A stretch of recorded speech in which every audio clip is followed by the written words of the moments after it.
Hi kabayan! Welcome po ulit sa ating channel, ang Buhay at Payo ng OFW. Kabayan, ang video na ito ay bahagi ng ating PR application series. At quick disclaimer lang po, hindi po ako immigration consultant or immigration lawyer. Based po from personal experience ang isi-share natin. Kaya please do your own research and due diligence at i-verify pa rin lahat sa IRCC website. Sa video na ito, pag-uusapan natin kung paano sagutan ng IMM 5562 sa Canada Permanent Residence Portal. Ito yung form na madalas nakakalito lalo na kapag maraming naging travel history outside your country of residence. So, if nag-work ka sa ibang bansa, nagbakasyon, or frequent traveler ka, importanteng maintindihan mo kung paano i-fill out correctly para iwas delay sa PR application natin. And ipapakita ko yung mga na-capture kong screenshots nung ako ay nagpa-process. Unfortunately, merong mga part ng fields ang hindi ko na-capture pero it's the same as the part na na-capture ko. So, walang magiging problema. Ang IMM 5562 ay tinatawag rin na Supplementary Information, Your Travels. Dito, hinihingi ng Canada Immigration ang history ng travels mo outside your country of residence or citizenship within the required period. And usually kasama rito yung vacations, business trips, work assignments, visits sa family, at iba pang international travel. And importante po na consistent ito sa passport stamps, visas, work history, address history, at travel records mo. And dito makikita nyo sa section A yung principal applicant or yourself. And dito, basahin nyo po mabuti yung instructions sa taas. And kung merong section na hindi applicable sa inyo, isulat nyo po yung not applicable na word.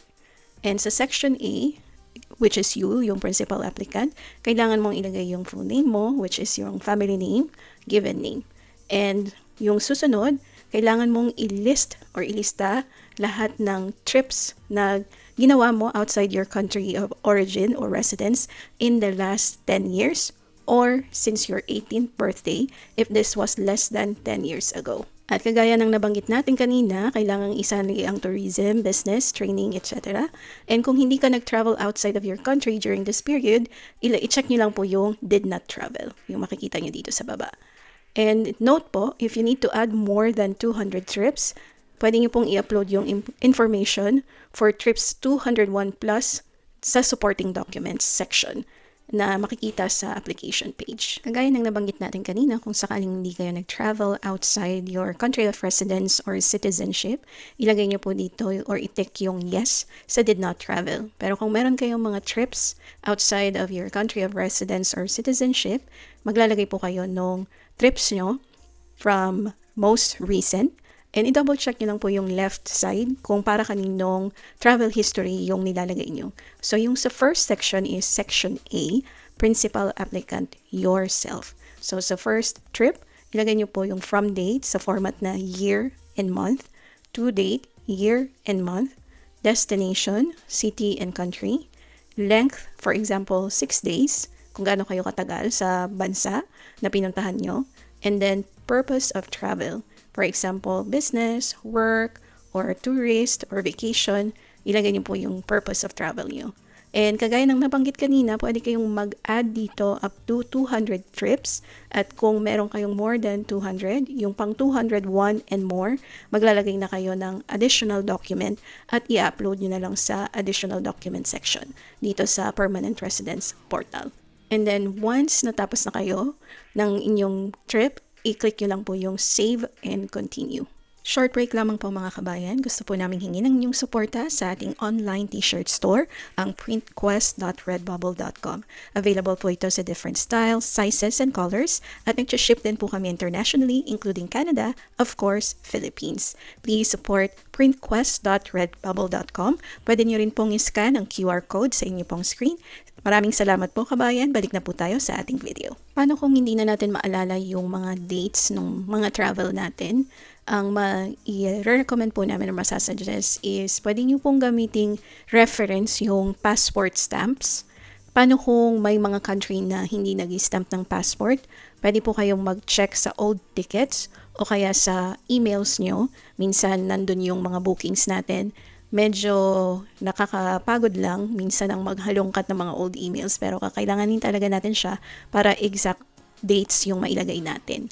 And minsan meron na travel apps na ginagamit natin or pwede nating maging reference yung photos. Minsan, di ba, nag-upload tayo ng mga pictures natin sa Facebook, Instagram, or iba pang social application. Pwede nyo pong balikan doon para makita nyo kung anong date kayo nag-travel sa isang bansa.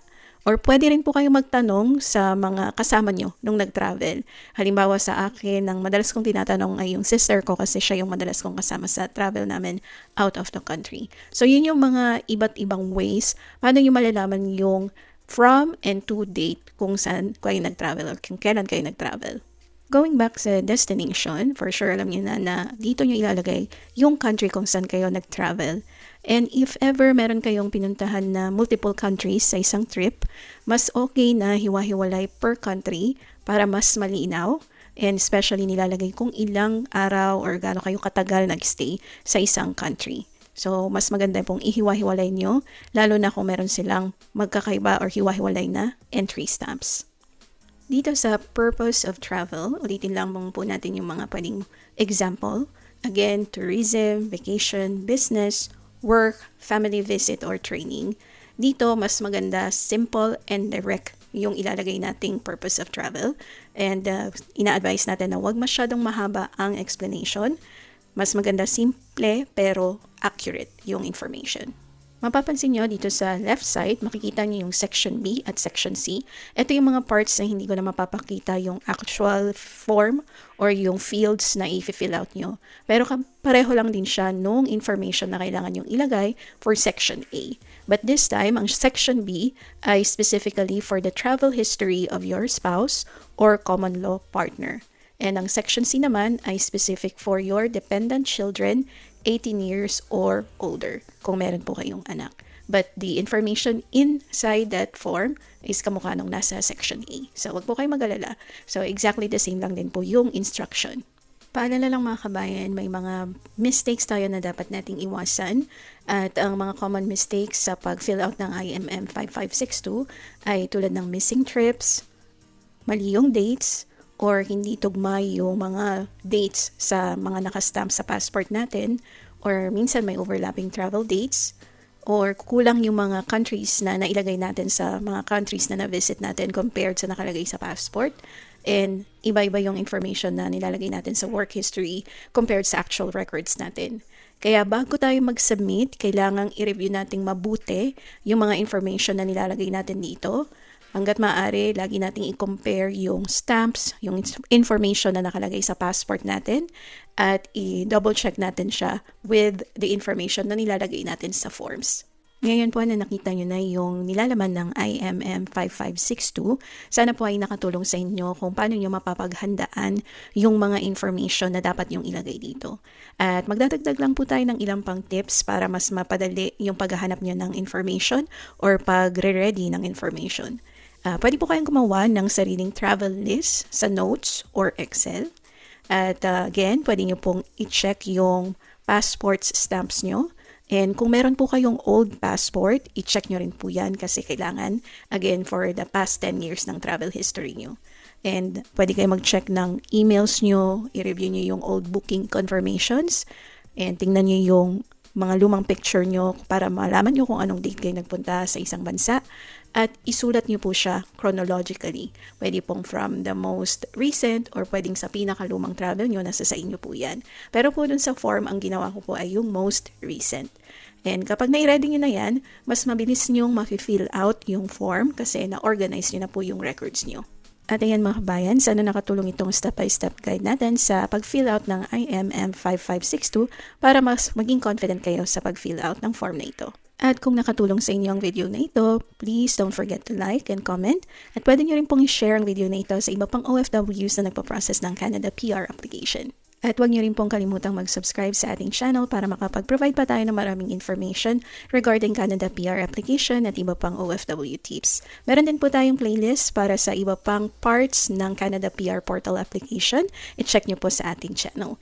Thank you so much guys for watching and good luck sa inyong Canada PR journey.